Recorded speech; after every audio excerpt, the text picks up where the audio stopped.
What kind of neighborhood needs its own vigilante police force? The question hit me like a brick as I stood on the manicured lawn of 47 Maple Drive, staring down Karen, the self-proclaimed queen of the Pinewood Estates Homeowners Association. Her voice, sharp as a blade, sliced through the evening air. You're either with us or against us, Jake. She spat, her jowls quivering with indignation. I adjusted my stance, hands in my pockets, hiding the badge I'd kept secret for months. I wasn't just some new guy on the block. I was an undercover cop, and Karen's little HOA empire was about to unravel. The cul-de-sac was silent, save for the hum of cicadas and the distant bark of a dog. Karen's eyes bored into mine, her floral dress a garish contrast to the menace in her tone. She wasn't asking me to join her book club. She wanted me to be her enforcer, her muscle in a ridiculous HOA security team that had been terrorizing residents for months. I'd moved into Pinewood under a fake name, tasked with investigating a string of petty crimes tied to this so-called community watch. But this was bigger than I'd expected. Karen leaned in, her perfume overwhelming, and whispered, "We keep this neighborhood clean. You in or out?" My pulse quickened, but I kept my face neutral. I'd seen her kind before, bullies cloaked in self-righteousness, wielding power like a sledgehammer. I nodded, just enough to keep her talking. And that's when I saw it, the glint of a walkie-talkie clipped to her belt, crackling with static. This wasn't just Karen throwing her weight around. She had a system. The next morning, I sat at my kitchen table, sipping black coffee and piecing together what I'd stumbled into. Pinewood Estates looked perfect on the surface: white picket fences, kids on bikes, lawns mowed to military precision. But beneath the polish, something festered. Residents whispered about Karen's HOA police, a group of busybodies who didn't just enforce mailbox height regulations. They'd been extorting fines, threatening evictions, and, if rumors were true, breaking into homes to inspect for violations. My precinct had caught wind of it when a retired couple reported their savings drained after paying thousands in fabricated fines. I was sent in to blend, observe, and build a case, posing as Jake Turner, a quiet IT consultant. I'd rented a modest house and kept my head down. But Karen had noticed me because I didn't grovel like the others. She'd cornered me at the community barbecue, her smile all teeth, and invited me to a special meeting. Now, here I was, roped into her inner circle. My phone buzzed with a text from my handler. "Detective Ruiz, anything solid yet?" I typed back, "Getting close. HOA's running a racket. Need more time." I couldn't tip my hand, not yet. Karen's operation was meticulous, and I needed evidence that would hold up in court. The walkie-talkie was a start. Who was on the other end? I grabbed my jacket and headed to the community center, where Karen held her security briefings. The building was a sterile box of beige walls and fluorescent lights, but the air inside felt heavy with secrets. Karen stood at the front, flanked by two lackeys: Gary, a wiry accountant with a nervous tick, and Linda, a former realtor whose laugh could curdle milk. They wore matching navy vests with Pinewood Security embroidered in gold, like they were starring in their own low-budget cop show.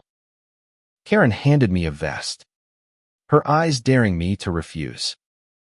I slipped it on, the fabric stiff against my skin, and listened as she outlined their next move, targeting Mrs. Delaney, an elderly widow who'd missed a landscaping fee. I clenched my jaw. Mrs.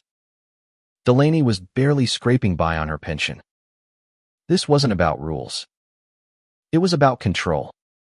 That night, I followed Karen's crew to Mrs. Delaney's house. The street was dark, the moon hidden behind clouds. Gary carried a flashlight, sweeping it across her overgrown yard like he was auditioning for CSI. Linda muttered about standards, while Karen barked orders into her walkie-talkie. I hung back, pretending to take notes, my phone secretly recording every word. She's got till Friday to pay, or we tow her car, Karen said, her voice cold. My stomach churned. I'd seen enough. Back at my house, I uploaded the audio to a secure server and called Ruiz. They're shaking down an old lady, I said, my voice low. We need a warrant. Ruiz hesitated. We need more than audio. Jake, give me something concrete, documents. Money trails. I hung up, frustration burning in my chest. I was in deep, but I was still an outsider. Karen trusted me enough to wear the vest, but not enough to show me the books. Then came the twist I didn't see coming. At the next meeting, Karen pulled me aside, her voice syrupy sweet. Jake, you're different. I checked you out. No family. No ties. Perfect for us. My heart stopped. She'd been digging into my cover. Had she found something? I played dumb, shrugging. Just a guy looking for a quiet life. She smirked, handing me a burner phone. You're on patrol tomorrow. Alone. Prove you're one of us. The phone felt like a grenade in my hand. This was my chance in my trap. If I played it wrong, my cover was blown. If I played it right, I'd have her. The burner phone buzzed at dawn, Karen's voice crackling through. Corner of Elm and Birch. Now. I threw on the vest and jogged to the meeting point, my real phone tucked in my sock. Still recording. The street was quiet, but Karen was already there, her bulk filling the sidewalk. Gary and Linda stood behind her, their vests glowing faintly in the early light. A pickup truck idled nearby, its driver obscured. Karen pointed to a house across the street. Mr. Patel's place. A single dad who'd been late on his dues. He's hiding something, she said, her eyes narrowing. Go in. Jake. Check his garage. My pulse spiked. Breaking and entering wasn't just unethical, it was illegal. And she knew it. This was her test. I nodded, my mind racing. I couldn't refuse without blowing my cover. But I couldn't commit a crime either. I approached the house, my boots crunching on gravel, and glanced back. Karen's stare was a vice grip. I tried the garage door locked. No key. I called, stalling. Karen tossed me a crowbar, her smile venomous. Figure it out. My hands tightened around the cold metal. This was a line I couldn't cross. I turned, ready to confront her, when the truck's door slammed. A man stepped out, his face familiar. Officer Daniels, my old academy buddy, now in plain clothes. He was working the same case, from a different angle. Relief flooded me, but I kept my face blank. Daniels sauntered over, playing the part of a nosy neighbor. What's going on here? He demanded, loud enough for the street to hear. Karen's composure cracked, her voice rising. This is HOA business. Stay out of it. Daniels didn't back down, stepping closer, his phone subtly recording. The tension snapped like a taut wire. Karen shoved him, and I dropped the crowbar, grabbing her arm.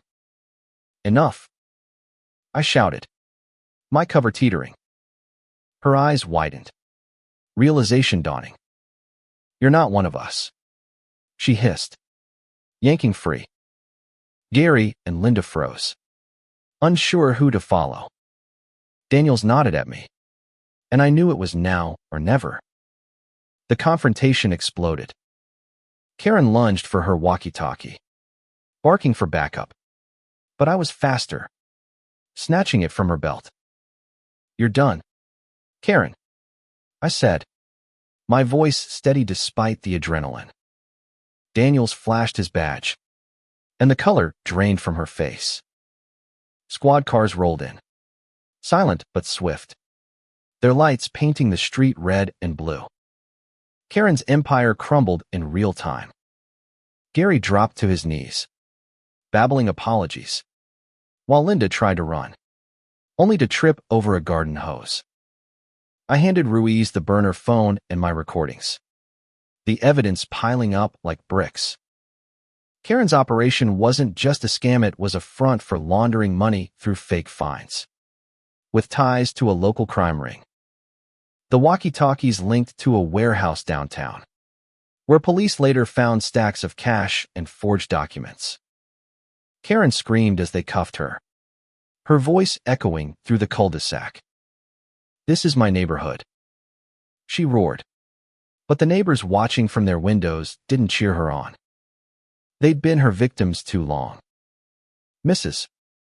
Delaney stood on her porch, tears in her eyes, clutching a thank you note she'd later slip under my door. The fallout was swift. The HOA was dissolved, its assets seized. Karen and her crew faced charges: extortion, fraud, conspiracy. Pinewood Estates breathed again. The weight of her reign lifted. As I packed my bags, my assignment done, I walked past Mr. Patel's house. He waved, his daughter riding her bike in the driveway, free from Karen's shadow. I'd come to Pinewood expecting a small-time case, but I'd uncovered a truth that ran deeper: power, unchecked, corrupts even the smallest corners of the world. Karen thought she was untouchable, but she'd underestimated the quiet strength of a community pushed too far. I wasn't just a cope, he was a neighbor, and that made all the difference. Driving out of Pinewood, I glanced in my rearview mirror, the cul-de-sac fading into the sunset. Sometimes, the real heroes are the ones who stand up when the rules turn rotten. Sometimes, all it takes is one voice to break the silence.